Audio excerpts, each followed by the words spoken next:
I hope all of you are enjoying your Saturday. My name is Dwarkish Paranitharan, and I'm a junior at Northwest High School. Today, I will be delivering my speech titled, The Levels of Freedom. I want all of you here to stop and think for a moment. What is it that you want to achieve in your life?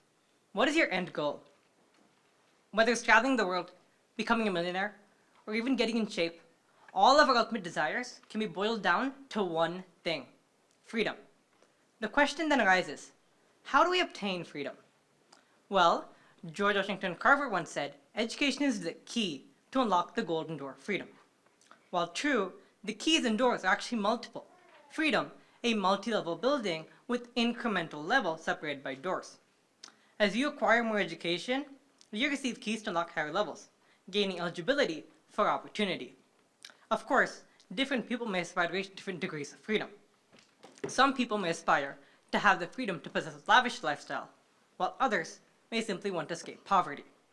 Education is key in both scenarios, and I can speak personally on the latter. My father grew up in a stereotypical, primitive third world village. The area possesses immense natural beauty. All shades of green, from lime to olive, present themselves to the human eye simultaneously in the form of diverse trees and shrubbery. Animals chitter and chatter boisterously.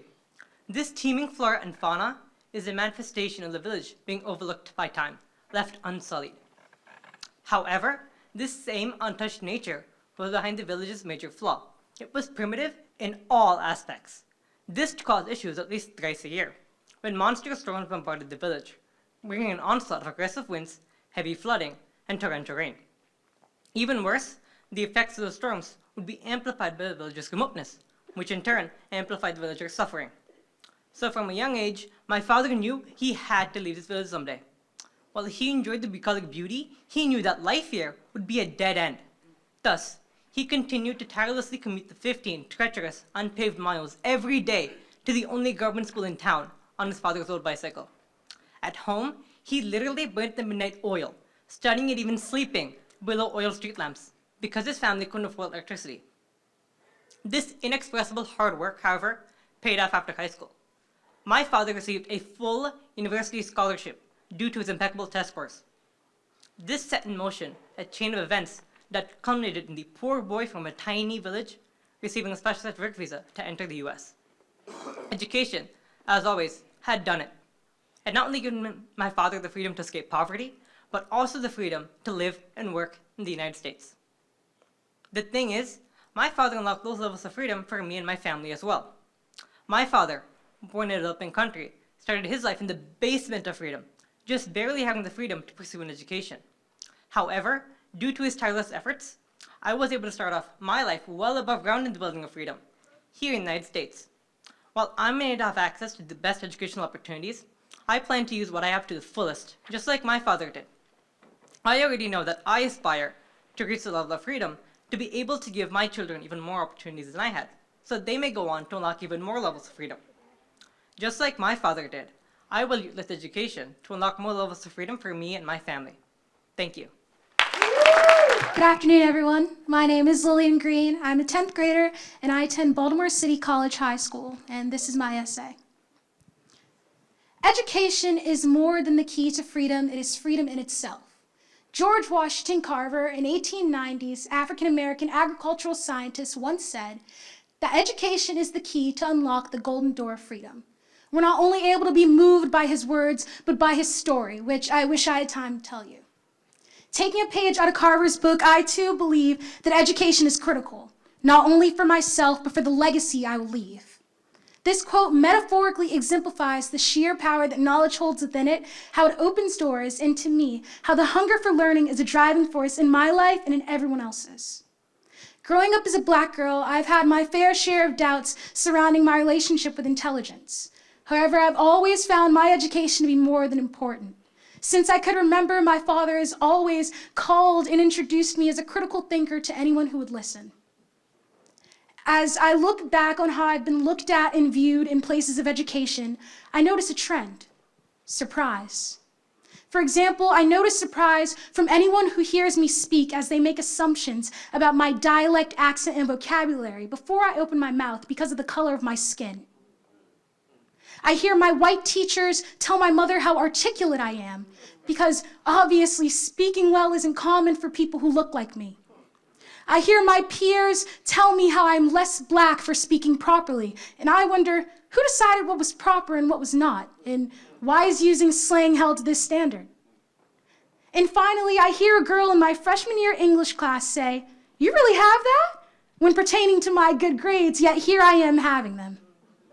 I hear surprise in their voices, and I see it in their faces when I'm able to tell them about classical music, or when I can analyze literature fully and in detail. And truth be told, I love this surprise. I love the shock because I love using my smarts to show people that Black people can do anything that anyone else can and more. I love to break down their ignorance with my knowledge and the power that it holds, a power that they do not expect anyone who looks like me to hold, but we do, and we wield it well. In closing, my education has gotten me many places and has granted me opportunities like excelling in an IB World School. And I know in my future, it'll take me even further. I've learned to draw my power from the knowledge that my ancestors held, from the knowledge that I hold, and from the knowledge that generations of Black thinkers will uphold after me. Thank you.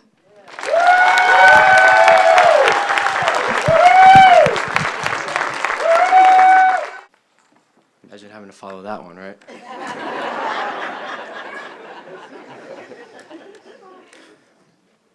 Everything is impossible until it isn't. The workings of the world today as we know it will be thought largely impossible by almost anyone 150 years ago. The human mind is constantly learning and adapting, daring to accomplish any challenge or feat that does not seem possible to the majority, but is achievable by the efforts of a few. The possibility of anything is described by Charles W. Chestnut in his famous quote, "Impossibilities are merely things of which we have not learned or which we do not wish to happen." Charles W. Chestnut was an American author and political activist for people of color in the post-Civil War South. Chestnut advocated for equality for African Americans in America during a time where Black people were treated as less than human by the majority of society. He was known for his writings that explore the complexities of race and identity in the United States, particularly in the South. Chestnut was proof that things could change, as few people, compared to the many, worked towards a goal considered impossible by most of America. Chestnut said that impossibilities are things that we do not wish to happen. The problem of racism doesn't require an extravagant solution that involves futuristic technology or a genius game plan. It was, and still is, simply a matter of will. A unified society can be made possible if people are willing to change and educate themselves on matters of race and different cultures. Chestnut and other activists who were committed to ending racism and providing insight into racial discrimination imposed their will on many people through their works and movements, contributing to the improvement of acceptance and unity today. A task that seemed impossible post-Civil War now seems like an attainable reality. In a society that prides itself on holding people accountable for their mistakes, we are responsible for eliminating racism and prejudice that discriminates against all minority groups. An example in my life of something seemingly impossible becoming possible was during the 101st Turkey Bowl during my junior football season. Our opponents at Calvert Hall were seemingly the more talented players. Nobody believed in us, and when I say nobody, I mean nobody.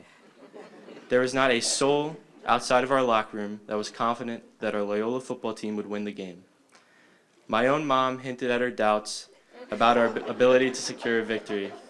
I didn't blame her. We ended up winning the game in dramatic fashion, shocking our community and winning the first Turkey Bowl since 2013 for Loyola. The win was a product of the hard work that we put in all year and the sacrifices that we all made for our team's success. And there is no victory without sacrifice. Chestnut was an important figure in the African American community, using his platform to advocate for racial equality and social justice. His writings and speeches helped to inspire generations of activists and writers who continue to work toward racial equality today, making yesterday's impossibilities today's possibilities. Thank you.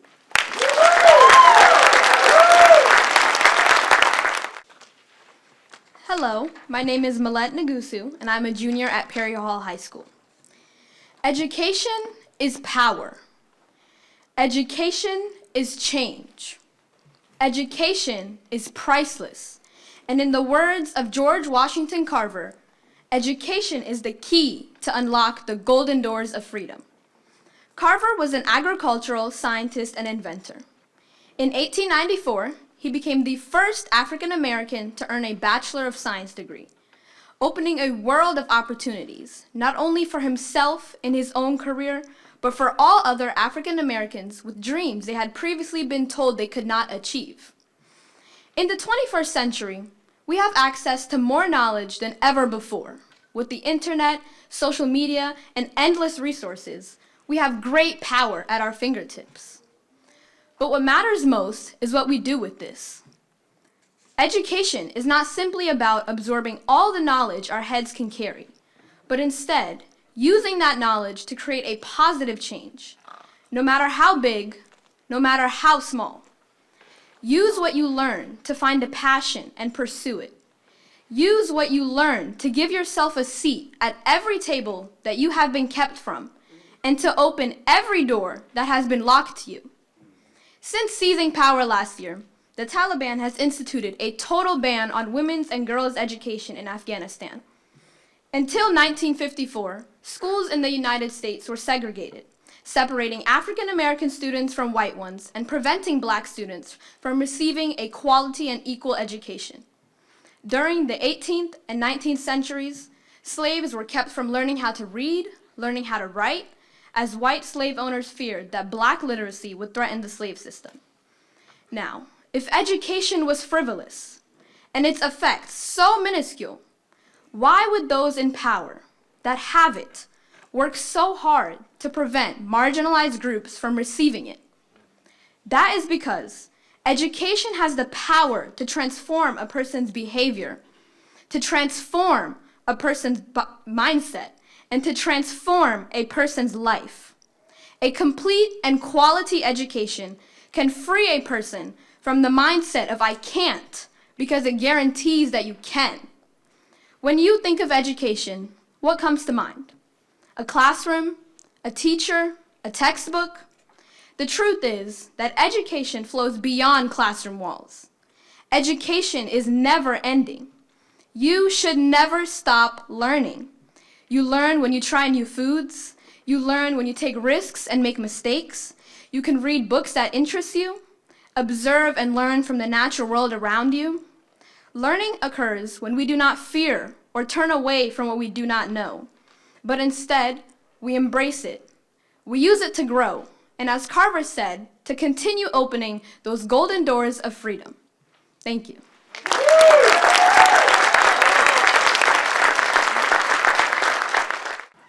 Hello, everyone. My name is Nia Bryants. I'm currently a junior at George Washington Carver Center for Arts and Technology, and here is my leap of faith. The success of a Black woman is a threat. Being an entrepreneur, philanthropist, and activist, all threats seen by many. Often targeted, I begin to ask myself, how have Black women persistently defeated the odds? How has the courage of Madam C.J. Walker led her to become America's first African-American self-made millionaire? Self-made millionaire. Walker asserted, "Don't sit down and wait for opportunities to come. Get up and make them." Walker's journey was to overcome the stereotype and perpetuation of fruitless Black women, incessantly disregarded, apprehensively dated centuries posterior, and fabricated into a mockery. Becoming America's first African-American self-made millionaire was not effortless. It wasn't seen as a token for an exquisite American dream. Breaking those barriers in a male-dominated industry became a struggle. Walker's drive is what led her to her well-deserved success. Before Madam C.J. Walker became who she is remembered as today, she was born Sarah Breedlove. Sarah was an orphan, a teen mom, and a widow at 20. Against the odds, Sarah persevered, leading me to think, how have Black women persistently defeated the odds? The simple answer would be the inevitable ability that Black women have, including myself, of recognizing lack of unity and supporting one another. This, Madam C.J. Walker believed wholeheartedly. But the full ride of success wasn't free. While building her business from the ground up, community was at heart. Specifically catering to African Americans who suffered from hair loss, her products began business in 1906. Walker created a platform for African Americans to care for our hair, skin, and health. The perception of Black success is often ruled unattainable. The idea of a Black woman succeeding in the early 1900s was game-changing. The misconception prevailed, creating a rout of a superficial apprehension of an African-dominated society. Too often we see Black businesses struggling. In fact, over 41% of small Black-owned businesses say finances, debt, and healthcare doubled in 2022 alone, causing a halt to Black businesses experiencing success. However, these trials have not only taught us to become stronger, but to strive and reach the climax of what seems to be unattainable. I understand firsthand as a young Black woman, entrepreneur, and student pursuing a photography business how demanding it can be. I've come to a deep understanding with myself, believing that I can do whatever I put my heart to, despite all of the reasons why I could fail. I took that leap of faith, I got up and made my own opportunities. As I conclude, I ask my question again. How have Black women persistently defeated the odds? The answer is simple, under many folds of blood, sweat, and tears. The passion we hold in anything we do is truly indescribable. Many people will never have the patience, tenacity, and mindset that we hold. Believing and taking that leap of faith you've been contemplating will overcome stereotypes made against us. And for this, I thank Madam C.J. Walker. Thank you.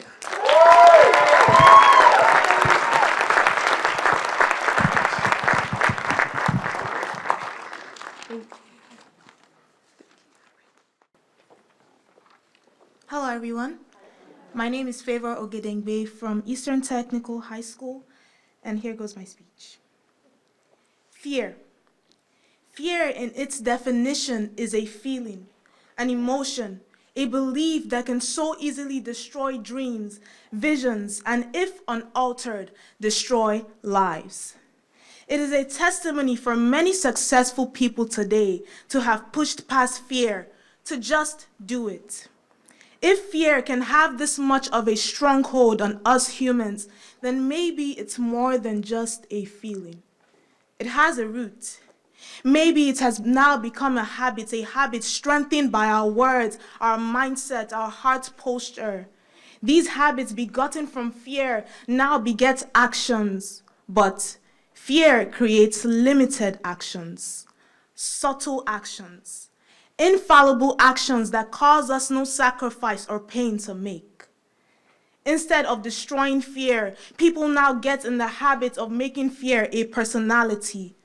Society, especially the youth, has painted a canvas of pride due to the insecurities and comparison that has been made prominent in our generation. Be yourself and don't change yourself for anyone. That's good, but there's more to who you are, and people who convey this motive are often befuddled, not recognizing the difference between a clone and someone who is simply inspired. And so this fear is boxed up in isolation and pride. We never want to feel like we are incapable, fear of failure. We want to stay in the place where everything works, the comfort zone. Oh no. The danger zone. Nothing fails, so we never learn. We don't fall, so we never rise. Fear can be inherited. Generations after generations carry on this nature. Even young children, without being taught, have a fear of, I can't do it. They're gonna laugh at me. When we look at the parents, there is a pattern here. Personalities and traits are passed down to our descendants. That's why children act like their parents. We live our lives and forget to deal with these traits, these fears, these habits. Because the children look at the parents with a lens of inspiration, they have to suffer the burden of fighting the battle against fear. Madam C.J. Walker's authoritative tone pushes me to push past fear. She says, "Don't sit down and wait for opportunities to come. Get up and make them." The truth is, preparation will always pave the way for opportunity. Yes, you may not have all you want, and the cycle keeps duplicating day after day, but there's always something to do in every season. If you're waiting, locate an inspiration. Be inspired. Defeat fear now. Defeat fear, because if opportunities come and fear still presides, opportunities will seem inferior. Defeat fear so it doesn't defeat opportunities. While people are up and about doing things to survive, but more than surviving, the true pride is in what we do to thrive. Listen. If we live our lives through the meniscus lens of the failures, the mistakes, the trials of our ancestors, we'll never be able to take hold of our own destiny. Thank you.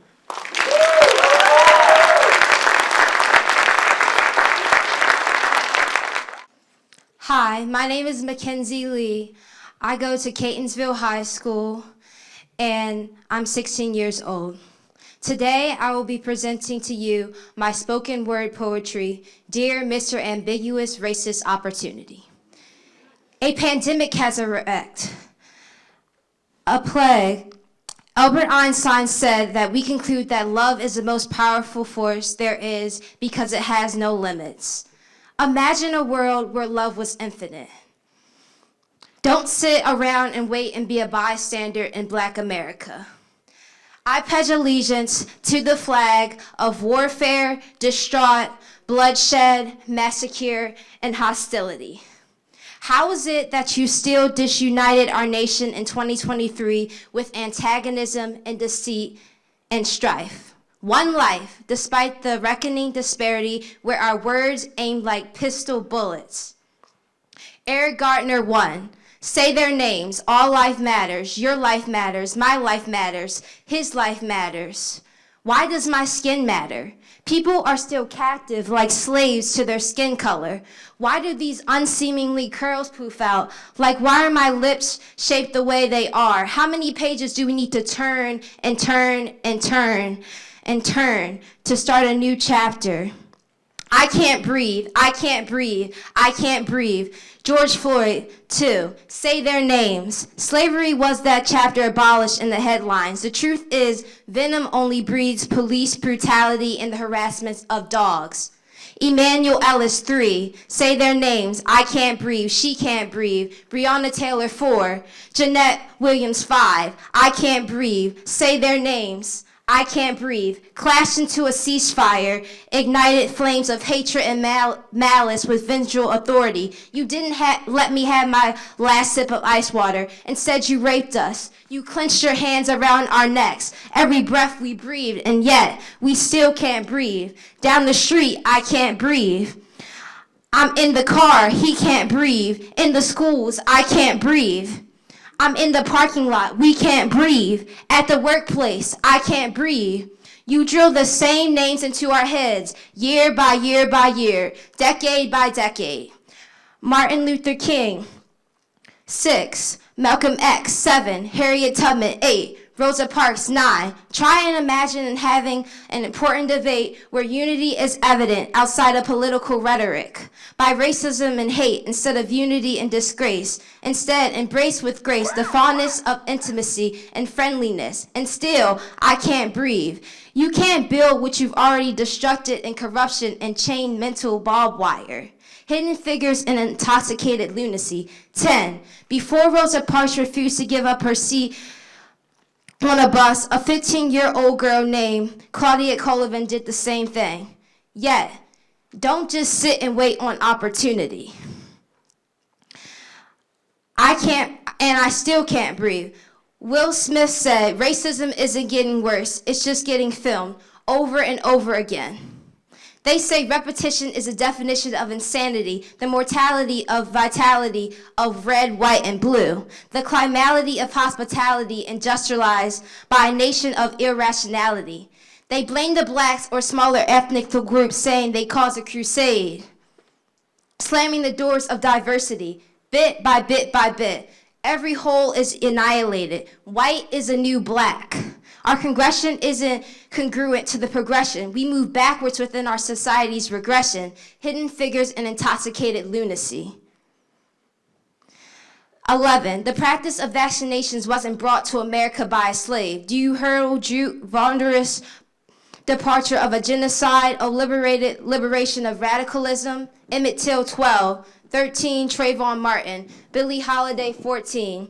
15, Bob Marley. I can't breathe in the sovereignty and emancipation unyoked mass submission. The feeblest diversified crusade, paralyzed and immobilized in a lynching. Suitable latitude of possibility, distraught and dismantled and disarray. Epidemical waves of vigilance, warfare, savagery, and a bloody genocide. Thank you. Welcome, everyone. My name is Ashanti Gillis. I am in the Law and Public Policy program at Towson High School. Nothing is truly impossible. When we think of the word impossible, we can reframe it as I'm possible. What makes anything impossible is your mindset. Mindset is the powerhouse of life. Your mindset controls your thoughts, feelings, and actions in everyday life. Knowledge is power. The power to learn, grow, and change comes from within. As a society, we need to be more accepting and accommodating of all people and change. To increase our knowledge and understanding, we have to be willing to conduct our own research to learn about our growing world. This is essential for us to be good global citizens. The only reason racism, ableism, all those isms exist is because people refuse to treat and accept all people with the same dignity and respect with which they wish to be treated. As humans, we share approximately 99% of the same DNA. Only 1% makes us different. As a little girl, at just 2 or 3 years old, I knew that I was different.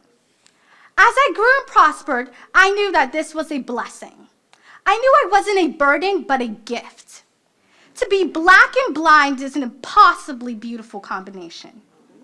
Growing and understanding more about myself, I realized that I have the power to help facilitate the change that I want to see in the world. Educating people about disabilities, especially visual impairments and blindness, is something I must do even as I obtain my own education. Learning and education are my passions, and through my passions, I am able to help others as well. To help others with their learning, I have been a guest speaker sharing my experiences on the topic of visual impairment and blindness to teachers and the BCPS system at a local university. My love and passions for education is something that has developed over time. Even though I have little to no sight, I have always had a vision for my life. I aspire to impossible things. I fight every day to realize my vision and my acceptance in a sighted world. At times, I feel that this sighted world was never made ready for my arrival. With the love, care, and support of my family and a few dedicated teachers throughout the years, I have been educated in a typical school environment. I am proud to say I have helped others to see beyond their original thinking about people with disabilities and evolve their understanding. Learning and understanding are the keys to impossible change. My goal is to be successful in anything that I desire. To reach my goal, I need people to not judge me because of the way I am. I need people to remember and know that if someone has a disability, that doesn't mean they can't accomplish anything they desire. Pursue impossible dreams. I do. Thank you.